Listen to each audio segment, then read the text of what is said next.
behind me, or beside me I should say, you'll see several subject matter experts from the Unified Command who introduce themselves momentarily. These individuals represent only a small fraction of the many dedicated professionals working around the clock on this complex response effort. We understand this is an extremely difficult time for the families of the missing crew members aboard the Titan, and our thoughts go out to them and the crew. The Unified Command team is working tirelessly to bring all available assets and expertise to bear as quickly as possible in response to this complex operation. And we remain in close contact with the family members and the crew to ensure they are fully aware of our current and future search efforts. Additionally, we've been in close contact with the British and French Consulates General to ensure that they are fully appraised of our efforts, and we are ensuring that their concerns are being addressed. We're incredibly grateful for the full spectrum of international assistance that has been provided, including an expert submariner from the Royal Navy, here with us serving aboard as a critical member of our team. Additionally, a team of highly trained French ROV operators departed St. John's last night are en route to aid the search. Moreover, our Canadian partners have been providing critical leadership and significant response capabilities since the beginning of our efforts. Again, this is an incredibly complex search operation requiring both surface and subsurface elements, and our unified approach is critical. The location of the search, 900 miles east of Cape Cod and 400 miles southeast of St. John's, makes it exceptionally difficult to mobilize large amounts of equipment quickly. In spite of those challenges, we've been able to provide continuous air and surface search assets, as well as additional ROV capability to search below the surface. We currently have 5 surface assets searching for the Titan. We expect 10 total surface assets to search in the next 24 to 48 hours. There are 2 ROVs actively searching, and several more are en route and will arrive by tomorrow morning. We've received incredible support with aviation assets from our Coast Guard Air Station in Elizabeth City, the Air National Guard, and Canadian Armed Forces. Today there are 2 back-to-back P3 flights. One is ongoing now as I speak, totaling 14 hours of continuous on-scene coverage, and 2 C-130 flights, also one ongoing now, throughout the day and into the evening. Yesterday, the Canadian P3 detected underwater noises in the search area. As a result, ROV operations were relocated in an attempt to explore the origin of the noises. Although the ROV searches have yielded negative results, they continue. Additionally, the data from the P3 aircraft has been shared with our U.S. Navy experts for further analysis, which will be considered in future search plans. The surface search is now approximately 2 times the size of Connecticut, and the subsurface search is up to 2.5 miles deep, exponentially expanding the size of the search area. We also have to factor in the ever-changing weather conditions, currents, and sea states that expand the search area every hour. There's an enormous complexity associated with this case due to the location being so far offshore, and the coordination between multiple agencies and nations. We greatly appreciate the outpouring of support and offers to provide additional equipment. The Unified Command continues to prioritize assets and resources in order to provide the best capability in the most timely manner. This includes weighing multiple factors to identify the most effective resources available to the response operation. With careful consideration to timeliness of equipment arriving on scene, usefulness and ability to deliver assets to the search area. Over the past 48 hours, we have, through incredible unity of effort, mobilized and implemented a tremendous amount of expertise and response capability. In addition to the ships and aircraft previously mentioned, we've dispatched 2 subject matter experts from U.S. Navy NAVSEA Subsalv, who will serve as search coordinators on scene for underwater search operations. So I've been stressing unity of effort a lot in this statement, and that's because it is absolutely critical to this complex operation. Again, our thoughts and prayers are with the crew of the Titan and their loved ones. We will continue to work as hard and as quickly as possible in an effort to locate them. I will take a few questions, but before I do that, I do want I'm going to have each of the members of the team here just introduce themselves, and then I'll go ahead and take some questions. Good afternoon. I'm Paul Hankins. I'm the director for salvage operations with the U.S. Navy's Supervisor of South Home. Hello, I'm Carl Hartsfield from the Woods Hole Oceanographic Institute. Good afternoon, I'm Lieutenant Commander Rich Catharia. I'm an exchange officer currently serving on the staff of the Command Submarine Command. Good afternoon, Lieutenant Commander Christy Butler, working closely with Captain Frederick from RCC Boston, Search and Rescue Mission Coordinator. Thank you. Captain, what more can you tell us about the noises that were heard? Can you give us any more detail? And just to follow up, from what you've gathered so far, based on those noises, should that give the families and the others who care for these people, should that give them some reason to hope? So a couple things. One, I think when you're in the middle of a search and rescue case, you always have hope. That's why we're doing what we do. With respect to the noises specifically, we don't know what they are, to be frank with you. The P3 detected noises. That's why they're up there. That's why they're doing what they're doing. That's why they put sonar buoys in the water. The good news is, what I can tell you is we're searching in the area where the noises were detected, and we'll continue to do so. And we hope that when we're able to get additional ROVs, which will be there in the morning, the intent will be to continue to search in those areas where the noises were detected, and if they're continuing to be detected, and then put additional ROVs down in the last known position where the search was originally taking place. Captain, the noise is still being detected, Captain. Regular 30-minute intervals as reported. I hadn't heard 30-minute intervals. So here's what I can tell you. I am not a trained ear for underwater aquatics.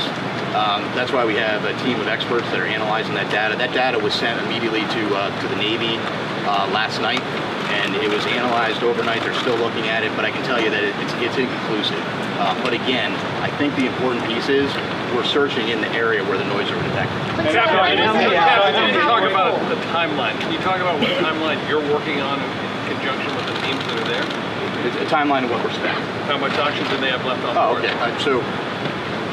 Well, in terms of, so we talked about the oxygen number. I think you're all tracking the oxygen number. I think there's an important point with that, though.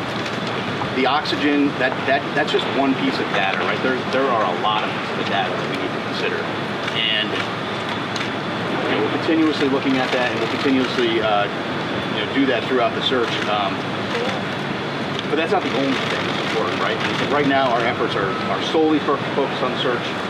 That certainly is a dialogue that's happening, but we're focused on search. And this is a recovery or a rescue?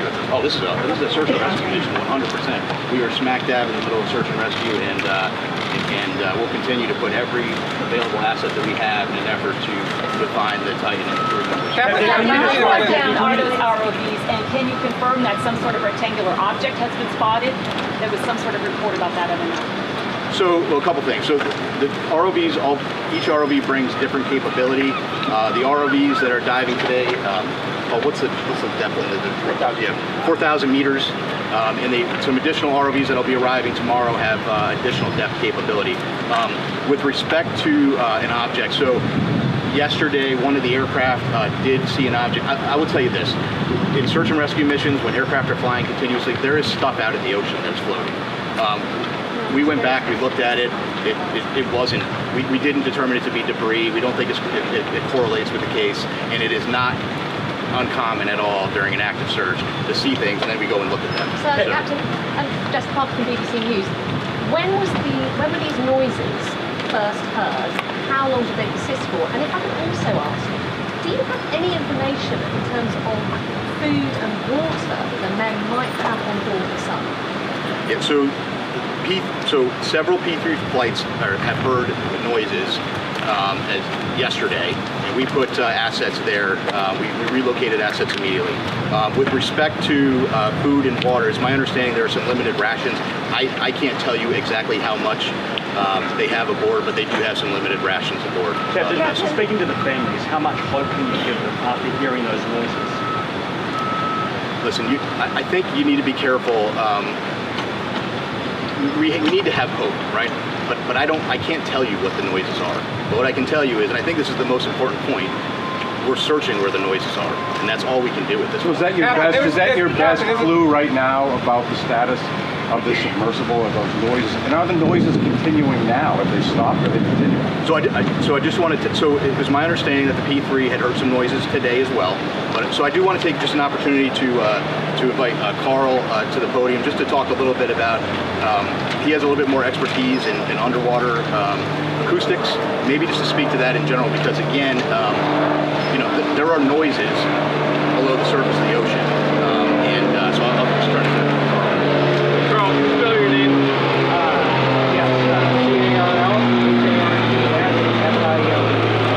So again, Carl Hartsfield from the Woods Hole Oceanographic Institution. So the ocean is a very complex place.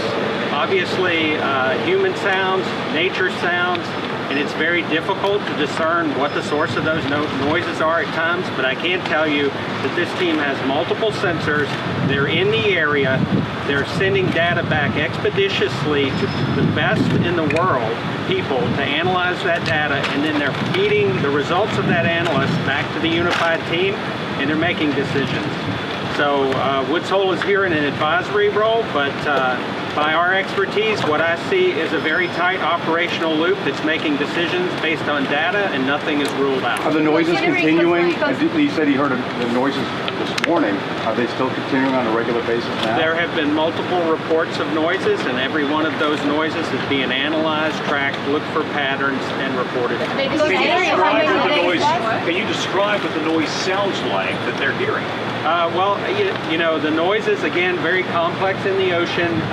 You have to be an acoustic analysis, and you have to have context. They're trying to put all the pieces together. The noises have been described as banging noises.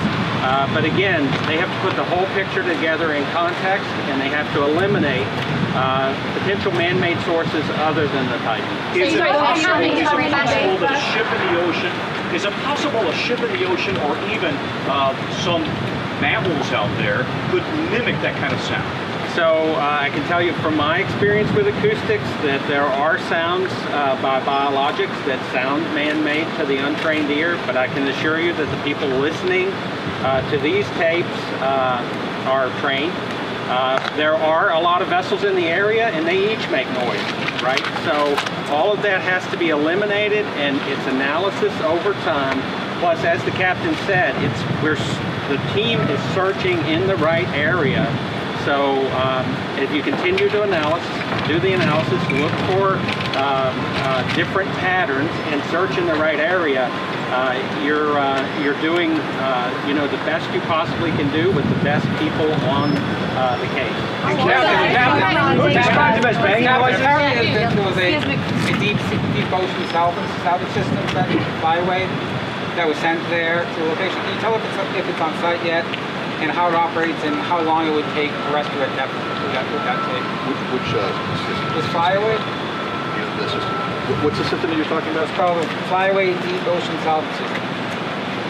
That's just the hydraulic. Yeah, so that's right. So that's a piece of equipment. It's a crane piece of equipment. There are a lot of pieces of equipment flowing in through St. John's right now. One thing I did want to mention, I think it's important. Some of the ROV capability that's arriving soon is really great, incredible capability. One thing I want to point out is that French team that's coming in to serve aboard with their equipment aboard a French ship. They bring some state-of-the-art equipment, and so once they get on, we're going to have more assets down to look, and we'll continue to put them where we think the best location is. Considering how many days passed, are you still optimistic that you're gonna find them? So, how many days? Suggest how many days, or considering how many days passed? Well, so we have to remain optimistic and hopeful when you're in a search and rescue case. So we're right in the middle of the search and rescue case. So I don't want to get into a discussion about when that would end with respect to this case. What I will tell you, though, I'm happy to explain to you kind of how that process would work. You know, the Coast Guard prosecutes search and rescue cases on a daily basis, and sometimes we don't find what we're looking for, and you have to carefully consider all of the factors, and there are a lot of factors you consider. And then after you consider all of those factors, sometimes you're in a position where you have to make a tough decision. We're not there yet. But if we continue to search, potentially we could be at that point. But again, we're not there yet. And that's a discussion that we will have with the family long before I'm going to discuss that here publicly. What's the likelihood that they can survive beyond tomorrow morning when the oxygen is expected to come out? Yeah, so I can't put a number on the light. You know, I'm not going to put a percent. I don't have a percentage number. What I would tell you is that is just one data point, and there are more data points than that we have to look at. So right now we continue to search. Captain, if I could, sorry, thank you, Captain, if I could. Who heard the noises, and how often did they hear the noises? Can you just give us any more specifics? Did they hear them this morning? Were they at 30-minute intervals? Just give us some more specifics about the noises. The report. So. And who described them as banging? Sorry, because this gentleman said banging. The noises were heard by a Canadian P3, and that was this morning and some yesterday. I don't know specifically or they're 30-minute intervals, but again, I really think the important point to that is we're in the air, we're searching there. We moved assets and we're searching there, and we'll continue to do so. And I don't know if you mentioned this yet, but is the vessel itself, what's the likelihood that it's actually still operable at this hour, the vessel itself? Yeah, I don't, whether it's operable or whether it's sitting on the ocean floor, whether it's in the sea column or whether it's on the surface, it's all speculation. And we're just not in the business of speculation. We're in the business of searching, and we're putting everything we can with the data we have to search for the vessel. And I think Does the banging suggest? Just want to get a bit more about the role of the Navy and the assistant chief pilot as well as the Yeah, so we asked for some additional subsurface support, and we got that through the Navy. Through a liaison officer. He's just one of many team members, and we're greatly appreciative of the British government and all the support they give us. So we expect a daily update now on this? So I think the plan will be to do a daily like this. I'm not going to lock into that right now, but we'll keep you informed, and certainly if there's any major developments, we'll let you know. Thank you.